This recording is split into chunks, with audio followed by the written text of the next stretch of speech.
This assignment helped me to integrate my beginning understanding of trauma, what we're learning in this coursework, with what I already do, some of the things that I already do with people.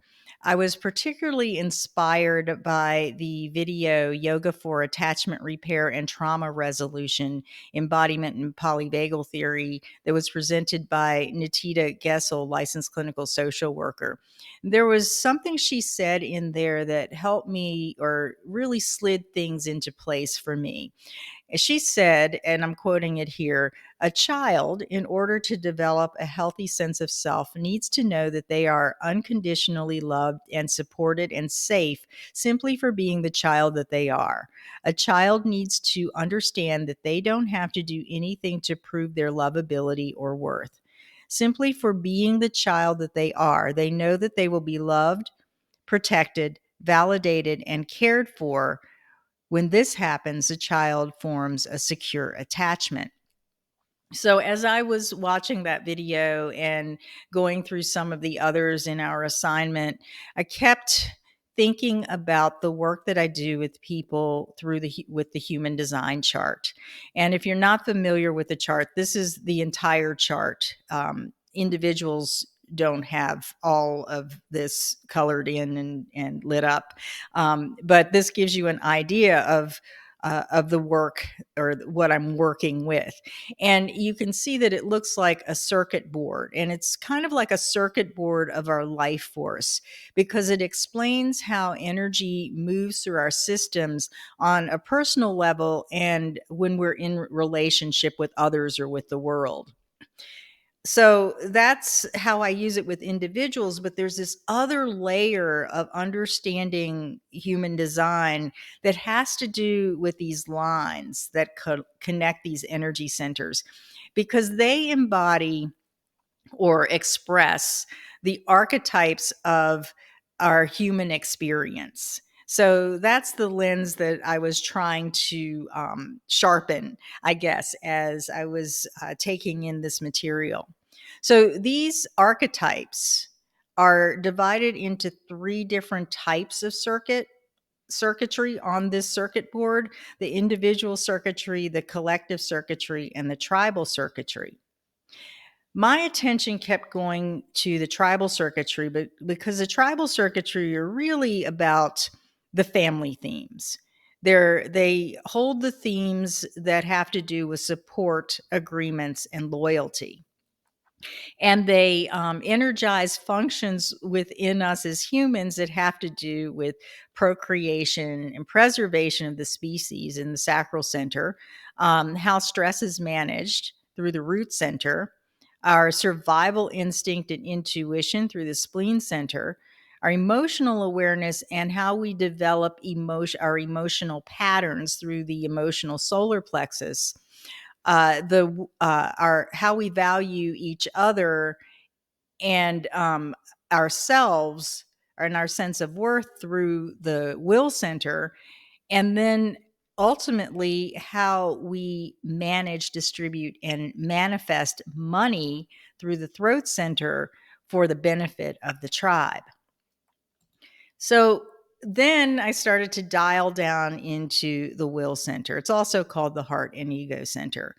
The will center um, depicts the function of worth, self-worth, self-esteem, value, willpower.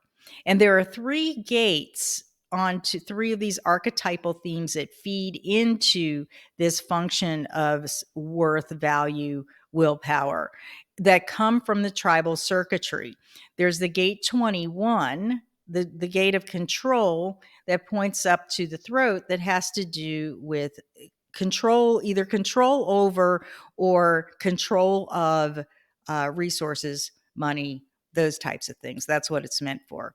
The gate 40 that points down toward the emotional solar plexus has to do with delivering on agreements that we make to support our communities, our families, our tribes. The gate 26 that points toward our spleen, our survival center there, has to do with selling the tribe, influencing the tribe, what is valuable to adopt so that the tribe or the family can survive.